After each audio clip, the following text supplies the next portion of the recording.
सोचिए, अगर आपके पास एक ऐसा रिमोट कंट्रोल हो जिससे आप अपनी जिंदगी की हर प्रॉब्लम को हैंडल कर पाएं, चाहे वो स्ट्रेस हो, ओवरथिंकिंग हो या फिर मोटिवेशन की कमी हो, तो कैसा लगेगा? मोस्ट लोग अपनी लाइफ में कंप्लेंट करते रहते हैं। मेरा बॉस टॉक्सिक है, सिचुएशन गलत है, फैमिली सपोर्ट नहीं करती, लक साथ नहीं है। बट क्या आपको पता है, असली कंट्रोल किसी और के पास नहीं, सिर्फ आपके दिमाग के अंदर है। हेलो फ्रेंड्स, समरी अड्डा पर आपका स्वागत है। आज हम बात करने वाले हैं एक धमाकेदार और practical book master your mind power by Stephen and Shelly Shefital के बारे में। ये बुक एक सिंपल पर पावरफुल बात सिखाती है। आपकी सोच ही आपकी रियलिटी बनाती है। अगर आप अपने माइंड पावर को मास्टर कर लेते हो तो आप अपनी हेल्थ, वेल्थ, रिलेशनशिप्स और ओवरऑल हैप्पीनेस को कंप्लीटली ट्रांसफॉर्म कर सकते हो। सोच के देखो, आपके पास एक छुपी हुई सुपर पावर है और आपने उसे अभी तक यूज ही नहीं किया। क्यूरियस हो? चलिए शुरू करते हैं इसकी जर्नी। पार्ट 1, माइंड पावर का मतलब। सबसे पहला सवाल, माइंड पावर होता क्या है? ऑथर्स कहते हैं, mind power is the ability to direct your thoughts, beliefs and emotions in a way that creates the life you truly want. समझने के लिए एक सिंपल एग्जांपल लो। आपको एग्जाम देना है। अगर आप कंटिन्यूसली ये सोचते रहोगे, मैं फेल हो जाऊंगा, तो चांसेस हाई हैं कि आप एग्जाम में नर्वस फील करके गलतियां कर दोगे। वहीं अगर आप सोचते हो, मैं प्रिपेयर्ड हूं, मैं कॉन्फिडेंटली लिखूंगा, तो परफॉर्मेंस ऑटोमेटिकली इंप्रूव हो जाता है। यानी माइंड पावर एक फिल्टर की तरह काम करता है। जो आप फोकस करते हो वही आपकी रियलिटी बन जाता है। प्रॉब्लम यह है कि ज्यादातर लोग अपने माइंड को नेगेटिव थॉट्स और लिमिटिंग बिलीफ से भर देते हैं। Result, stress, anxiety, self doubt. Book का मेन गोल है आपको टूल्स देना जिससे आप अपने माइंड को रीसेट करो, अपनी एनर्जी को राइट डायरेक्शन में लगाओ और अपना बेस्ट वर्जन बनो। Part 2, the 3 levels of mind. Authors 3 levels of mind के बारे में बताते हैं। कॉन्शियस माइंड, ये आपकी डेली थॉट्स और डिसीजंस हैंडल करता है, जैसे मुझे क्या खाना है, मुझे किससे बात करनी है। सबकॉन्शियस माइंड, ये वो हिडन स्टोरेज है जहां बिलीव्स, फियर्स और पुराने एक्सपीरियंसेस स्टोर होते हैं। यही डिसाइड करता है कि आप किस सिचुएशन में कैसे रिएक्ट करोगे। सुपर कॉन्शियस माइंड, ये वो हायर लेवल है जहां क्रिएटिविटी, इंट्यूशन और इंस्पिरेशन होती है। रिलेटेबल एग्जांपल लो, जब आप गाड़ी चलाना सीखते हैं, शुरू में कॉन्शियस माइंड एक्टिव रहता है। हर गियर, हर क्लच कॉन्शियसली यूज करते हो, लेकिन एक टाइम के बाद वो सब कॉन्शियस में शिफ्ट हो जाता है और आप बिना सोचे कार चला लेते हैं।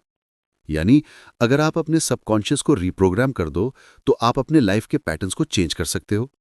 Part 3, beliefs shape your life. Book का एक सबसे बड़ा लेसन है, आपकी बिलीफ्स आपकी डेस्टिनी बनाती हैं।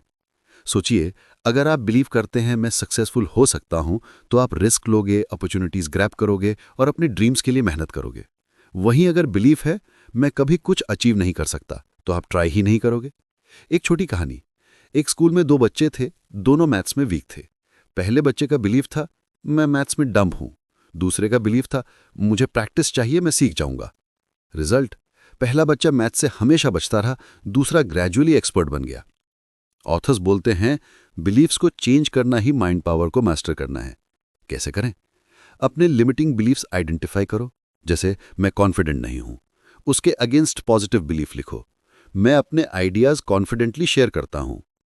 रोज इसे एफर्मेशंस की तरह रिपीट करो। थोड़ा फनी लगता है शुरू में, पर साइंटिफिकली प्रूवन है कि ब्रेन नए न्यूरल पाथवेज बनाता है और आपके एक्शंस ऑटोमेटिकली चेंज हो जाते हैं। Part 4, energy and emotions. Authors एक और इंटरेस्टिंग पॉइंट देते हैं, your emotions are your energy in motion. यानी जो आप फील करते हो वही आपकी एनर्जी को डायरेक्शन देता है। अगर आप गुस्सा, फ्रस्ट्रेशन या फियर में रहते हो तो आपके एक्शंस भी नेगेटिव होते हैं। पर अगर आप ग्रैटिट्यूड, कॉन्फिडेंस और कामनेस फील करते हो तो आपके डिसीजंस भी कंस्ट्रक्टिव होते हैं। एग्जाम्पल, एक सेल्समैन जो बार बार सोचता है कस्टमर मना कर देगा, उसकी बॉडी लैंग्वेज ऑलरेडी नर्वस होती है। कस्टमर फील कर लेता है और डील रिजेक्ट कर देता है। वहीं अगर सेल्समैन कॉन्फिडेंट एनर्जी लेके जाता है तो चांसेस हाई हैं कि डील पक्की हो जाए। सोचने वाली बात यह है, इमोशंस को कंट्रोल कैसे करें? ऑथर सजेस्ट करते हैं deep breathing practice, meditation, gratitude journal, physical exercise. ये सिंपल टूल्स आपके इमोशनल स्टेट को शिफ्ट कर देते हैं और आपके माइंड पावर को बूस्ट करते हैं। Part 5, focus creates reality. एक और गोल्डन रूल है, where focus goes energy flows. मतलब अगर आप सिर्फ प्रॉब्लम्स पे फोकस करते हो तो प्रॉब्लम्स बढ़ेंगी, अगर सॉल्यूशंस पे फोकस करते हो तो सॉल्यूशंस मिलेंगे। एग्जाम्पल, ट्रैफिक जैम में फंस गए। एक बंदा कंटिन्यूसली इरिटेट हो रहा है, मेरा टाइम बर्बाद हो गया। दूसरा बंदा सेम जैम में मेडिटेशन कर रहा है या पॉडकास्ट सुन रहा है। सिचुएशन सेम है पर फोकस अलग है, रिजल्ट भी अलग है।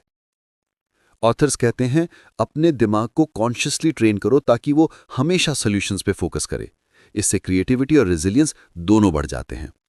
Part 6, daily practices to master mind power. Authors कुछ डेली प्रैक्टिसेस रिकमेंड करते हैं जो माइंड पावर को स्ट्रांग बनाती हैं। मॉर्निंग रिचुअल्स, सुबह उठकर पहले 10 से 15 मिनट ग्रेटिट्यूड और पॉजिटिव एफर्मेशंस करो। विजुअलाइजेशन, अपने गोल्स को माइंड में क्लियरली इमेजिन करो जैसे वो ऑलरेडी अचीव हो गए हैं। एफर्मेशंस, रोज अपने बिलीव्स को पॉजिटिव स्टेटमेंट में रिपीट करो। Physical fitness, healthy body equals healthy mind, daily movement जरूरी है। माइंडफुल ब्रेक्स, दिन भर में छोटे पॉजेज लो, डीप ब्रीथ करो। लर्निंग माइंडसेट, रोज कुछ नया सीखने की हैबिट बनाओ। ऑथर्स बोलते हैं कंसिस्टेंसी ही सबसे बड़ी की है। एक दिन करने से कुछ नहीं बदलेगा, पर रोज करने से लाइफ ट्रांसफॉर्म हो जाएगी। Part 7, turning challenges into opportunities. Book का एक और बड़ा लेसन है, every challenge is a chance to grow. Life में प्रॉब्लम्स तो आएंगी ही, लेकिन आप उन्हें प्रॉब्लम मान के स्टक हो जाते हैं या अपॉर्चुनिटी मान के ग्रो करते हैं, यही आपकी सक्सेस डिसाइड करता है। एक छोटी स्टोरी, एडिसन ने जब बल्ब बनाया 1000 बार फेल हुआ, लेकिन उसका बिलीफ था मैंने 1000 तरीके सीख लिए जो काम नहीं करते। अगर वो प्रॉब्लम पे फोकस करता तो शायद बल्ब कभी इन्वेंट ही नहीं होता। सो नेक्स्ट टाइम जब चैलेंज आए, अपने आप से पूछो इस प्रॉब्लम से मैं क्या सीख सकता हूं। सो फ्रेंड्स, ये थी master your mind power by Stephen and Shelley शेफिटल की समरी। बुक एक सिंपल पर पावरफुल मैसेज देती है। आप अपने थॉट्स, इमोशंस और फोकस को कंट्रोल करके अपनी डेस्टिनी क्रिएट कर सकते हो। माइंड पावर एक मसल की तरह है, जितना आप इसे ट्रेन करोगे उतना स्ट्रांग बनेगा। अब एक छोटा एक्सरसाइज करें। कल से अपने दिन की शुरुआत ग्रैटिट्यूड के साथ करो। सिर्फ 3 चीजें लिखो जिनके लिए आप थैंकफुल हो। आप देखेंगे कि एक छोटी सी हैबिट आपकी पूरी एनर्जी और माइंडसेट चेंज कर देगी। आप बताओ, आप अपने माइंड पावर को अभी कैसे यूज करते हो? कमेंट्स में जरूर लिखना। और हाँ, अगर आपको ये वीडियो पसंद आई हो तो समरी अड्डा को सब्सक्राइब कीजिए, लाइक बटन दबाइए और अपने दोस्तों के साथ शेयर कीजिए। मिलते हैं नेक्स्ट समरी में। तब तक के लिए अपने दिमाग को मास्टर करो और अपनी लाइफ को ट्रांसफॉर्म करो।